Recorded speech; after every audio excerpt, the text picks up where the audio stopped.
Next up, we have a juicy game. This is the where the Pumas and the All Blacks, as intriguing a game as it assuredly will be, is the curtain raiser. We have a real whet the appetite match as prime time on Sunday. South Africa taking on Australia. The Springboks against the Wallabies. This is also in Cbus Super Stadium. It is a classic double header on the Gold Coast in Queensland. Going to be kicking off at 8 p.m. local time, 11 in the morning our time in the UK and Ireland, and I think that makes it midday in South Africa.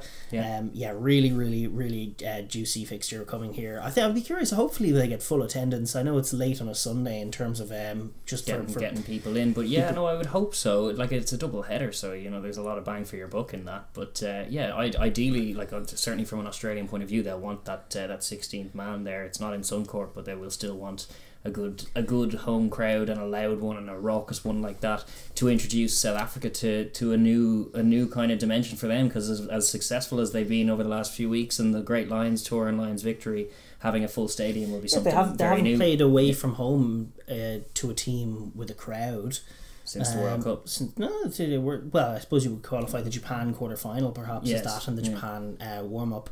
But they haven't played one in a very long while, more than 2 years now, or 2 years as we say. This is technically their home fixture, apparently, allegedly, but Australia, being the hosts that they are, will definitely have that 16th man advantage to some extent. It'll be intriguing from that point of view. The referee, Luke Pearce, obviously we know him well from the RFU, one of the more solid refs out there. Hopefully his star is rising a little bit as well. He's a good communicator anyway, and tends to be dogged enough in terms of officiating the breakdown. Tends to be not let teams away with much. The scrum will be an interesting one as well. We want to see good, clean scrummaging because there's top quality scrummagers out there. I do remember Luke Pearce giving the Georgians a lot of stick in one game and not rewarding them at the scrum. Don't give the Georgians but the Georgians are from the same mould as the Springboks. I would say the refs that tend to be punitive against the Georgians might be punitive against the Springboks as well. True, but less so, because the Springboks sometimes score some flashy tries and are quite undeniable. Like, what annoys the refs about Georgia is them not using the ball at all and then trying to slow the game. The refs can feck off. Luke Pearce in the middle, two Aussies, Damon Murphy and Jordan Way on the sideline, and Matthew Carley on the TMO. So we already know what Rozzy will be thinking now if this game goes against him. There's homeboys on the touchlines, scapegoats all over the place there for World Rugby to answer for. In that much anticipated World Rugby kind of tribunal thing that is coming his way. That has kept Razzie from a juju point of view. He's no Waterboy thing. He's not even in Australia. He's home at the moment. I think they're hoping he'll fly out and join them anyway. But for this game anyway, it'll just be Nienaber and the boys. Obviously their record against Australia, they're just up 48 wins, 37 losses. It's one of the tighter records they have against any side in their history. They've had a tough time of it, especially away in Australia in recent times. Their last win came in 2013 against that god-awful 2013 Wallaby team. So that was one of the worst Wallaby teams ever. I would think They did win 38-12 in Suncorp on that occasion. But that was a rare enough occasion, and since then they've had a couple of draws, I think, but they've basically been beaten every time they go out there. But I think they've one draw and then lost every other game when they've been away from home against the Wallabies. Now they usually win at home. They do. Well, their record since 2015 I think is 3-3-2. 2017 was the year of the two draws, 23 all and 27 all, which was a funny one in terms of that. I remember that year, but it's as tight as records go in international footy, and certainly away from home in Australia, it's a tough place to go and play for any team, but the Boks do have history of struggling a bit here. The Wallabies have a knack for finding tries out of nowhere, inexplicably at home. These games have been like the Springboks dominating and not being clinical, and then the Wallabies striking, and then it's always evened out. But the Wallabies have tended to edge it in Australia, and the Springboks have edged it in South Africa. That said, this is the first meeting since the World Cup win, which is and the Lions tour win and the two wins since then, and all of that stuff. They were number one in the world rankings. This will be the first time the two have met since any of that. So yeah, we could see a different contest with that. We could see a bit more South African confidence with that. But definitely there's precedent to mine from in terms of positive records, which hasn't been true for the Wallabies in the last few weeks of games they've been playing, because there's a lot more confidence they can mine from their matchup against the Springboks than they can against the All Blacks these days. Yes, that's absolutely true. As far as the squads are concerned, we have mercifully Nienaber has given us a squad. He's named his team. The Wallabies are not set to name it until Friday. It's Thursday as we shoot this, so we don't actually have the Wallabies squad. The Springbok squad is interesting. It is back to near enough full strength. They're missing Cheslin Colby for the first time. So Sabu Nkosi, the man who is all class and starved of opportunities, comes in on the right wing, Mapimpi on the left. The rest of the back line you know very well. Faf de Klerk is back at 9. Yes, indeed. And then Dwayne Vermeulen crucially back at number 8 as well. Huge. Adding so that back row of Khaleesi, Mostert and Dwayne Vermeulen. Peter Steph Toit is the other one missing. He isn't even in the squad. He won't feature this year. But in terms of being a Springbok A team or one of the team you'd send out to play in the World Cup final tomorrow, it's pretty close given that it's injuries that are forcing the other two. Yeah, absolutely. Lou Diager and Etzebeth back in the locks. Kitsoff, Mbanambi and Malherbe get the nod to start, with Marks and Shea and Koch to come on. The impact in particular from Marks and Koch off the bench has been stellar so far, and they've gone with their 6-2 split, although interestingly it comes with 3 loose forwards, presumably with a mind to maybe rejigging Mostert. Mostert's covering in there, and it's the fact that all 3 of those guys have had some really good time in the jersey this year, so good form to bring in Van Staden, Quagga Smith and Jasper Visa, all 3 of which featured against the Lions, have had minutes against Argentina and are very much in the fold now, so to just bring Big Dwayne straight back in, there's great cover out there for him as well. Yeah, absolutely, and so there's cover for Dwayne. There's also just different kinds of impact for different kinds of jobs. Quagga Smith being more of a sort of a speed up kind of guy if they need to sort of get to the extremities, if their offense isn't going places. Van Staden really tough, and he's added a lot off the bench so far this season. A couple of big jackal steals in key moments, as well as that super carry in the build up to Hendricks try against Argentina. Very much so, and then similarly Malcolm Marks can be a serious impact at the breakdown off the bench every time. And so that definitely positive team, very strong looking team from the Springboks. The Wallabies have decisions to make ahead of their squad naming. Obviously, I believe Hooper's set to start. I think Fox Sports were saying that they expect Hodge to come in potentially at fullback, just as a second distribution option to help out Lolosio. Maybe Banks has been grabbing a lot of tries for them. He hasn't been perfect. But he's one of their better aerial guys, and they will have to expect a lot more to defuse as far as the bombs and the sky and the aerial contest in general. So I don't know if chopping and changing there is necessarily wise. Whoever is in the back 3 will have a mighty job to do on fielding kicks and then taking the inevitable smash that follows, because they'll be at that all day. It's a very tough thing that the Boks present. And they have another couple of puzzles to solve. I think it is still McDermott and Lolosio. I'd be very surprised to see Hodge get the nod at 10 all of a sudden, or O'Connor come back in for his first game since May, or Quaid for his first game in forever. Don't foresee any of that. I think Karevi might retain his jersey though at 12. He did do well. Ikitau likewise, he's a left-footed option. They're going to need diversified kicking options in this game. Paisami's the other one he's back in the squad. He could be an option, but I would suspect they'll maintain a bit of consistency. The back row, obviously, I'm not sure about Salakai Loto whether or not he's back, but they didn't give Rodda much of a run out last week. I think Swain and Phillip are likely starters, and the back row is obviously going to be Captain Hooper, who despite a gash in his head is still going strong. Captain Hooper, Valentini, who's been their other outstanding talent, and then another. And I would recommend considering someone else other than Lockie Swinton, to be honest. Pete Samu was very good off the bench last week. Pete Samu was very good. He might have done enough to garner a start because he was that impactful, but they may end up going with Swinton just because I think they value his heft, and I think they'll be fearful of the I don't value his heft. I don't particularly. I think he's not, as we were talking about technical guys, I think he's a little bit untechnical in the way he uses his body, and I don't think red cards in the last year, just not adding enough on the pitch. Every time the ball comes to him he dies with it, where the other Wallabies are always looking for a pass. Doesn't pick particularly good lines. Don't think he'll live with this Bok team either. That's it. As much as he may be a hard man in terms of physicality, it's the Boks you're going up against. Maybe you want a speedier guy out wider trying to find some seams rather than find some jerseys and some smashes. That's it, yeah. So they've decisions to make. I think the only one that's clear cut. Well, there's a few that are clear cut. I think generally the side is settled enough. But I would love to see them.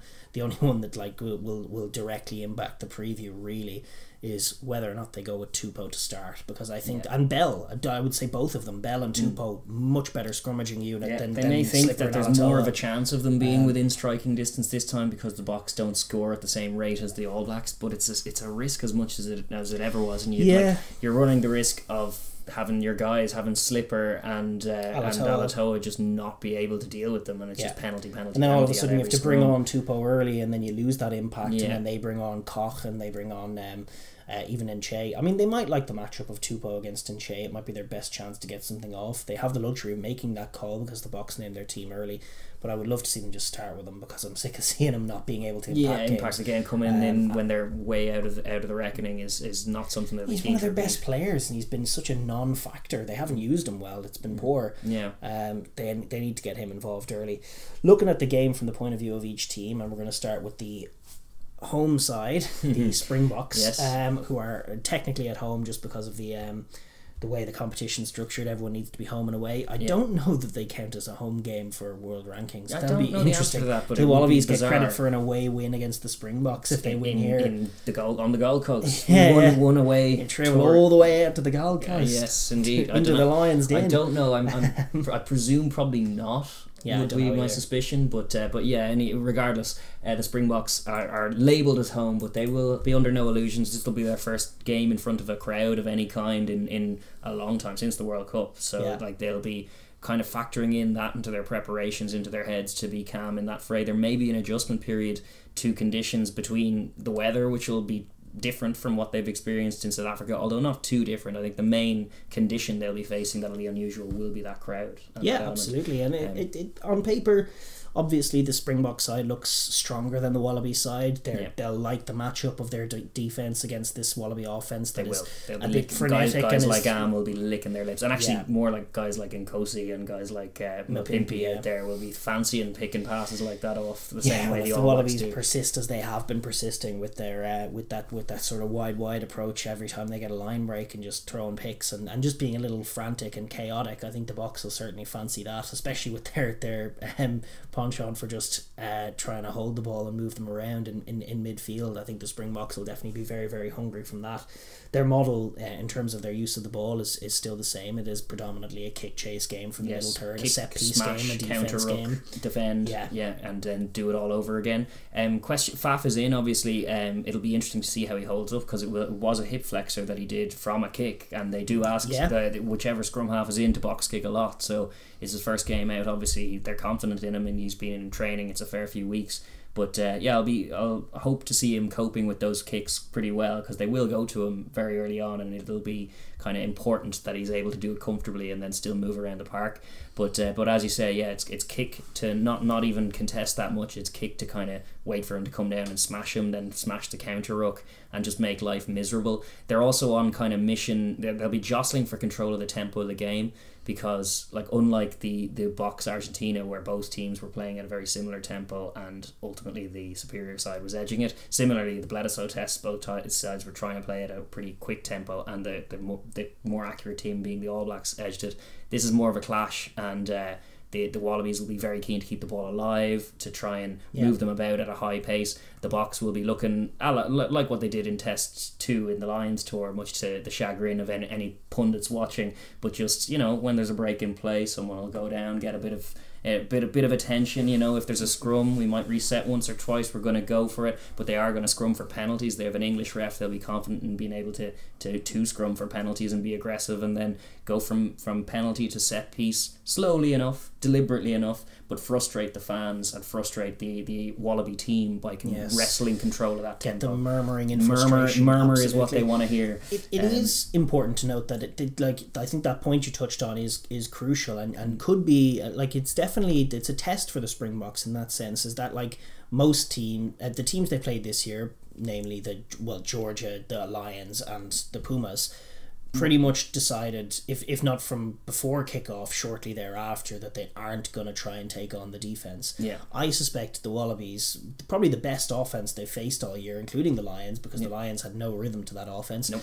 They will be trying to beat the defence, and then it'll be on the likes of Faf, de Klerk shooting out of the line in that 10 channel, Franco Mostert leading that forward line on the edge, and Lekanyoam obviously just directing the whole backline defence and basically the whole defensive line itself, and minding the speed, speed of the shoot. His shoot himself and his tackling will be on them to make good, sophisticated reads, to stick their tackles ferociously, to be mindful of the likes of Corabetti, who's a real threat, coming in off his wing, trying to get his hands free, smashing him back and letting the Wallabies know that there isn't anything for them in that middle third, and then reacting as they try and move the ball quickly, getting on top of them, trying to suffocate them. Like that is like their defense has been the best in the world at doing it. It is still a serious job for them. It's a brand new. It's a team that's going to be taking them on. I think, and they're also going to be trying little kicks in behind. I think with Faf shooting up, they're just going to have to be a little bit mindful, the likes of Villy LaRue, of the space that they leave in behind their line, because I think the Wallabies will try to access that. space. They're more likely to probe with a little speculative kick just over the blanket defence. They are just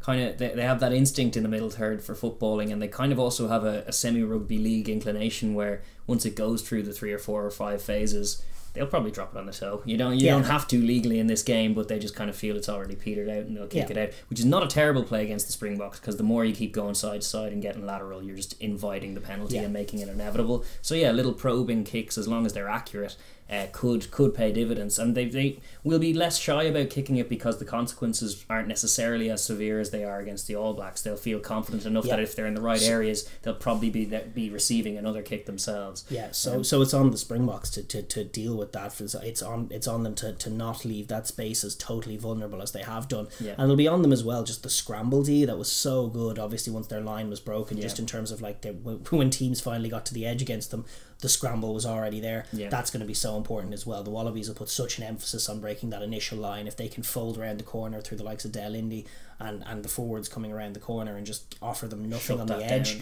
then the Wallabies very quickly might become very lost. But this is certainly a game. I think the Wallabies dominated possession in all 3 Bledisloe tests. Don't remember the Springboks winning possession in any game, apart from maybe the Pumas. The Pumas did manage to out-negative them. Yes, they did. But, I think that was the second game they did have more possession. But it's a rare enough thing. They're happy to kick and defend. I think certainly this game will be won lost when the Wallabies have the ball. Yes, indeed. As it has been pretty much the last few weeks as well. It's like, can they be accurate enough? Can their passing be sharp enough as it needs to be, or their kicking? Any kind of probing attack needs to be very accurate, because otherwise this Safa team will just be licking their lips and gobbling them up all day, and they'll fancy their chances at the breakdown in terms of making a mess of it and counter-rucking. They'll have to pick their moments. Like if the Wallabies are accurate and if the Wallabies get on top of them and start putting phases together, the Springboks will have to be mindful not to be flapped. I think it's weird that there's potential for either team to be flapped, because the Boks will have an assured confidence that comes from being world champs and have just felled the Lions.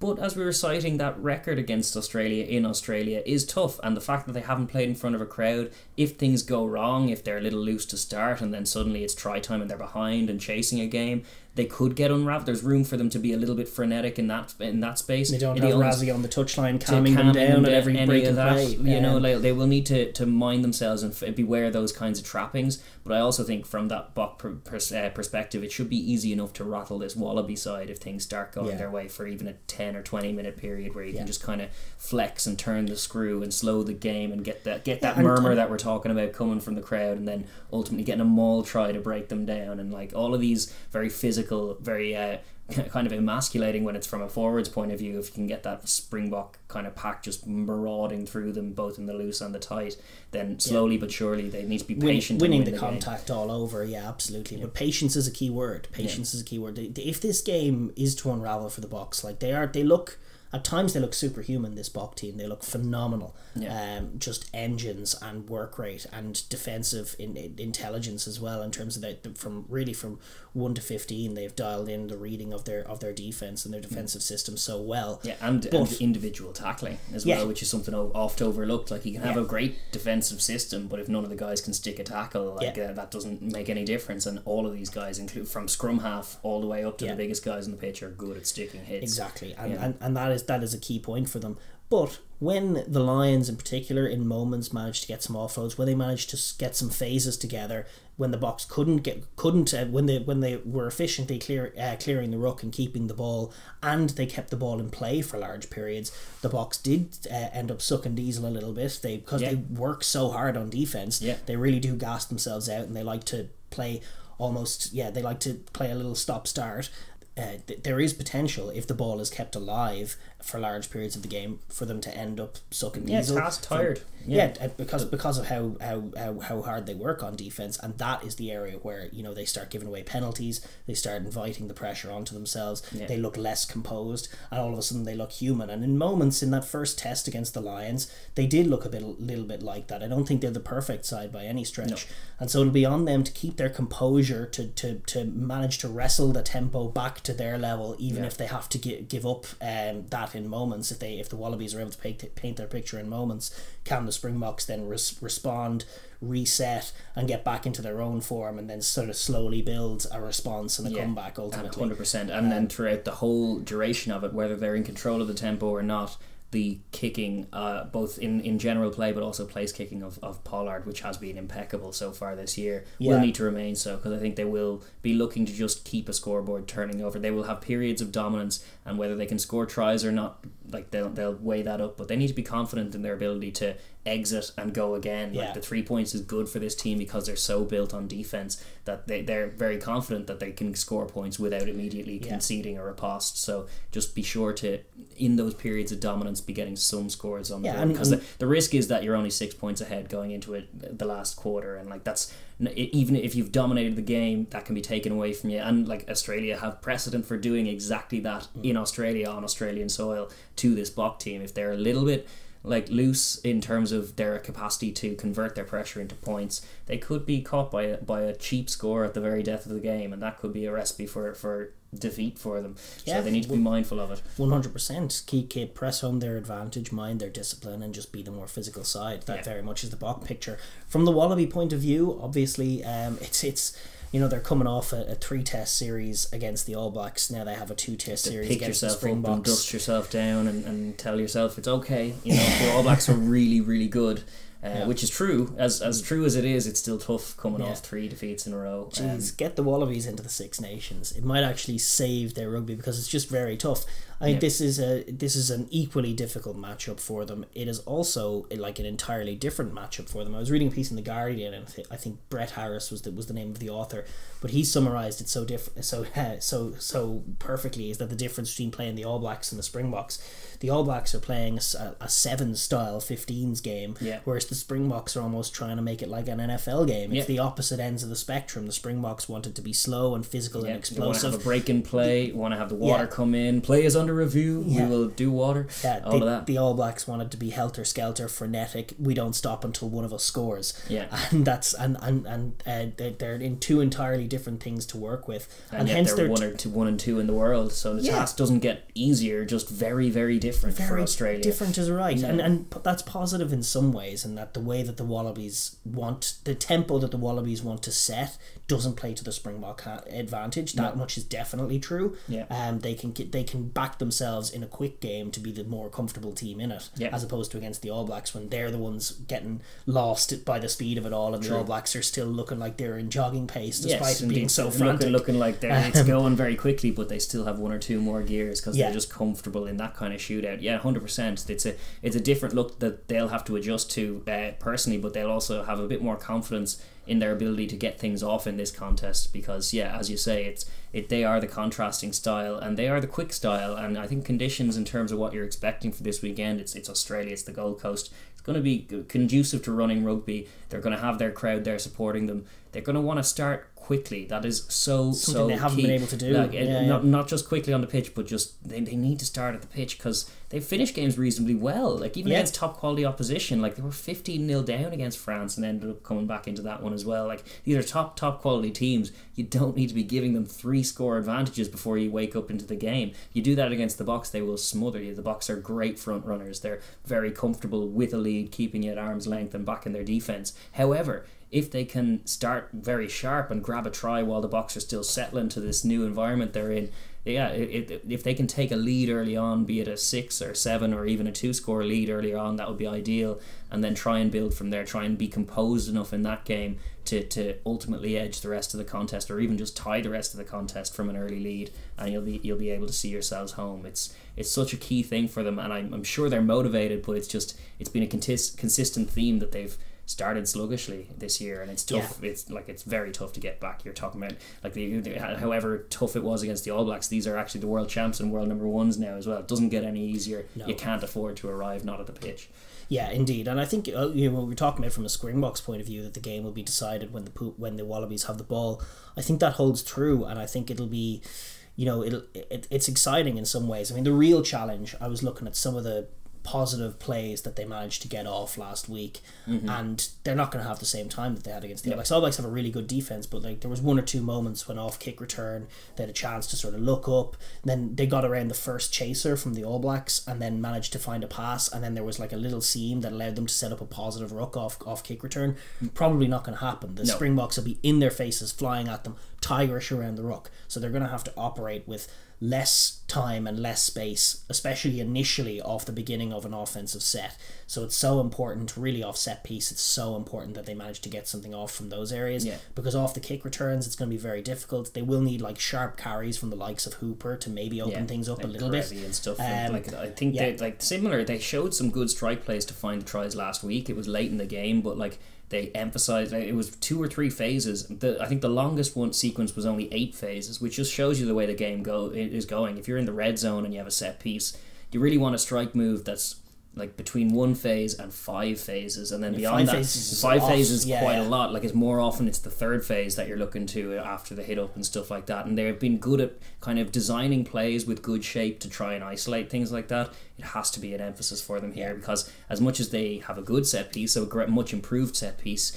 you're talking about the Springboks here. Like, I don't think scrumming for penalties is in the offing as much as it might be when you have Tupou against the All Blacks. It's less so against the Boks. And similarly, like, they have a decent offensive maul. A lot of those Brumbies will fancy it, but I think mauling into this 3-lock heavy, it's just folly. Whereas coming off the top cleanly and targeting set piece strike plays is one of their few avenues into real success against this Bok D, and it'll involve leadership from both Tate McDermott at 9 and Lolesio at 10, who are both a young partnership, but it'll be a different kind of leadership required this week, because as great as Tate McDermott's running game has been over the last few weeks, that is a gap that the All Blacks consistently leave around the ruck that is based on their defensive system. It's not there against against this Springbok team. It just won't be. So his passing game and his kicking game and his just all around it's on management. The sharp lines. I mean, we talked about the Lions trying to unpick this Bok defense, and we never really saw them try in moments. With Finn Russell was kind of throwing the book out and trying to play heads up. Worked for about 10 minutes, but they never really stuck to it, and they never were given enough ins in that game to get it going. And that might be the way this goes. I mean, you might get the lesson as to why teams haven't been doing it. It's possible. But I think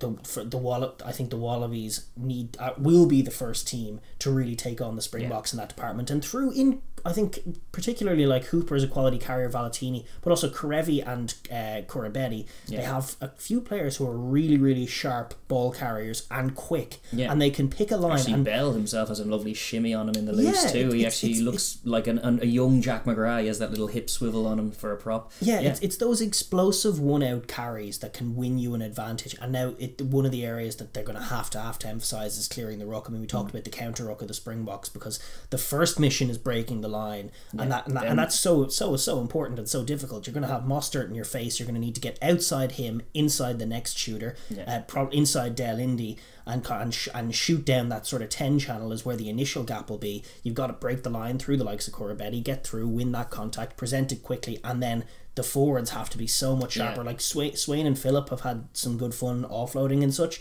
They need to be hitting rucks, and if you're picking a guy like Lockie Swinton, he's got to hit rucks. His main job is resourcing breakdowns and doing it cleanly, and not coughing up red cards in the process. Or whoever's at 6, and then maybe they'll give him a rest. But they do need some of their back row hitting those rucks. They need pods of forwards mining that ball, and it needs to be sharp and quick. It also needs to be quick to fold into shape, because I don't think it can be spearheaded from a scrum half break around the fringe, as I was saying, which is where all of their scores came from the last time. I think they'll have to be quick to be into their offensive shape, which is why talk about set piece strike moves as being multifaceted and multi-phase. Like, yes, the gap between Peter, Steph and that's your setup. That's your setup play. Yeah. But then it's like it's all for naught. Even if you win that contact, if you then are just going round the corner on the next two phases, then the chance is gone. You need to have a plan for the next phase and the phase after that. Once they're sat down, then the Boks defense naturally is going to come in a little bit. Then you go again, and then it obviously the play design will depend on the circumstance and the picture of what you're getting. Chances are,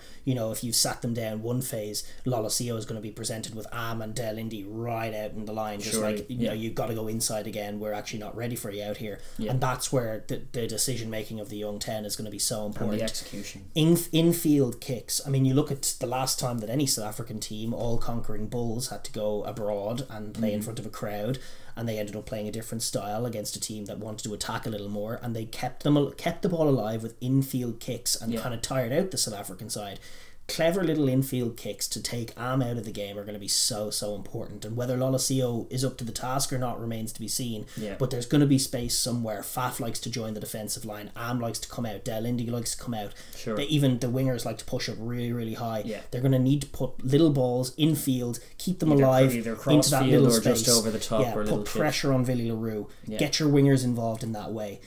That is your best chance of unlocking this D, is with little attacking kicks, I think, to open things up. And then maybe when the space is there later in the game, when you've varied it enough to get the Boks to adjust, then maybe there's a chance to punch more holes into inside balls working. Here we saw Henshaw was able to get a foray on the inside of that shoot as well, but it's late in the contest when that came about. So you expect them to be ferocious in the opening half and for most of the game. So you need to be recognising those moments, but it's definitely key that they go for it. They need to attack these Boks, because however low I still make the Boks slight favourites in my head, and I think the Wallabies will be under no illusions, even though they are at home. I think they are slight underdogs in this matchup, but they're in terms of their winning conditions, however they may not have a total winning percentage. They may be at 40% if they decide to play their game and throw the ball, but that drops like a stone if they end up playing the Boks game at the Boks. If they try it for a few minutes and then resort to box kicking and chasing, and then suddenly it's a game between box kicks and fields, and the fullbacks are involved in catching and all that can be a tight game for a while, but the Boks will just win it pretty much close to 100% of the time. They'll get the defensive pressure on. They'll end up getting the tries then as well. It'll fall for Nkosi and he'll score. They're so comfortable. Easy trapping though. A lot of good teams come with the intent to play against them and then feel the pressure and then revert into that. And that's exactly the trap that the Boks are trying to get you to do. It's it's a little I don't know, some kind of spider luring you into his web. But it's very tough to be brave enough to go after them, but it's the only avenue that I can see this Wallaby side really taking it to them and taking the game then is with that. It comes from scoring tries and just changing the shape of the game. They have their indigenous numbers on their backs, and that's going to be a permanent thing, but this is the first game of it. They are going to be at home. They should expect to respond from what was a very, very disappointing show last week. They have a great record at home. They do. So, and they're the sharpest offense the Boks have played. The Boks without Rassie. There's some juju elements on the Wallaby side here. How do you think this game is going in your mind? I'm worried for the Wallabies on account of their locks. I think that's going to be the main. Swain and Phillip beaten up by the first, like so many others, like so many great locks, rocking up to play the Boks, thinking you're awesome, and then finding the next level of physicality is too much. Yeah, this is it. I was as I was doing the prep for it, I was like, there's all kinds of ins. I actually don't mind some of the centres that they have on options, but I'm just the main mismatch I see. Is the locks, as much as the back row are so industrious and will have to be, and I think actually Hooper has been indefatigable for the whole test series and he will put in a shift similar to that. I think Valentini and whoever else is in the back row will have to up their game as much as Hooper is doing and trying to emulate their captain. But even with that, I just look at the weight of those two locks and even the acumen. Salakai Loto as well, it's similar stuff. It's like they are slight by comparison, and it's a shame because talking about the Giddo laws, my first two, if I was picking this Wallaby side to take on the Springboks, I'm going, okay, Skelton and Arnold, and then with an Arnold to come off the bench, really?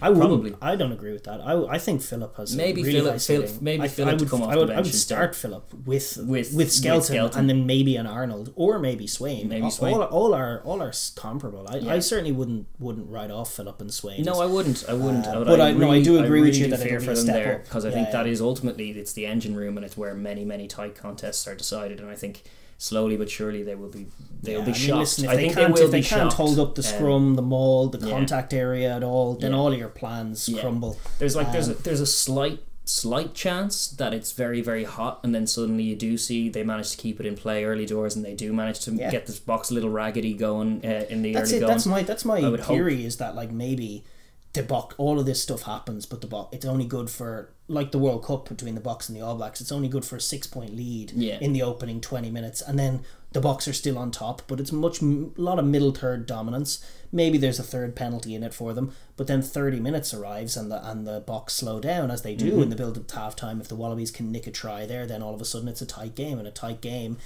is anybody's, you know. Yeah, that's true. I would love to see it so, but I have a sneaking suspicion that we're going to see the Boks kind of amend some of this poor recent record that we've seen against Australia, and I think they might win by more than a score here. I think they actually I think they will flex their muscles in this particular contest, because I just think that pack, and then the 6 forwards to come in to bolster that pack, will be way too much. Yeah, and then it's the matchup. It's the matchup of the Wallabies offense, which hasn't yet clicked. Like, I think you're going to need to see, to open up the Boks defense, something similar to what the All Blacks were doing in moments last week, when their multi-phase was so sharp and they were just, every pass was perfect. Yeah, like, I think that's what it'll take. And while the Wallabies definitely have that in them, I am starting to get fatigued and silly predicting Wallabies to come to life. This could be the game. You predict they get hammered and then they come out and do it. They're still a top quality side, and I'm pretty sure they do have a good showing in them this year. I think they have it in their locker. I think they definitely have it in their locker to open up the Springbok defense. I think their offense can reach a level close to what the All Black offense reaches if they ever just click like it, but they just aren't at the moment. And the Springboks scramble D, married with their counter-rucking ability, married with their Lecanio armisms, and all of the tries that it yields if you do try and play against them, they tend to get all kinds of defensive tries the second you try and go multi-phase with them, which I think the Wallabies will do.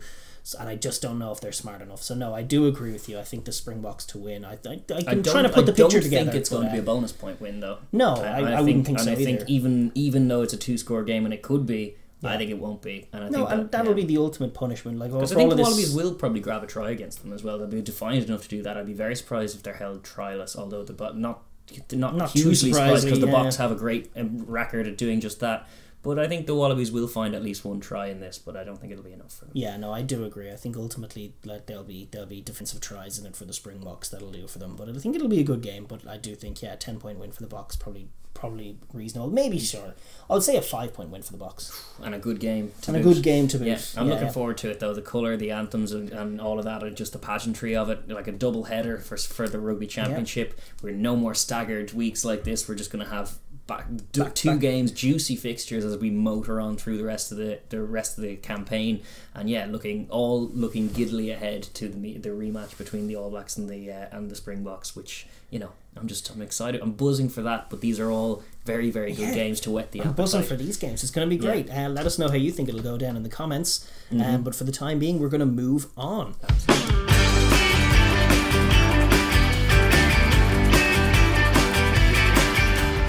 Thank you for watching the Overlap Rugby podcast. If you enjoyed that video, please be sure to like and share with your friends.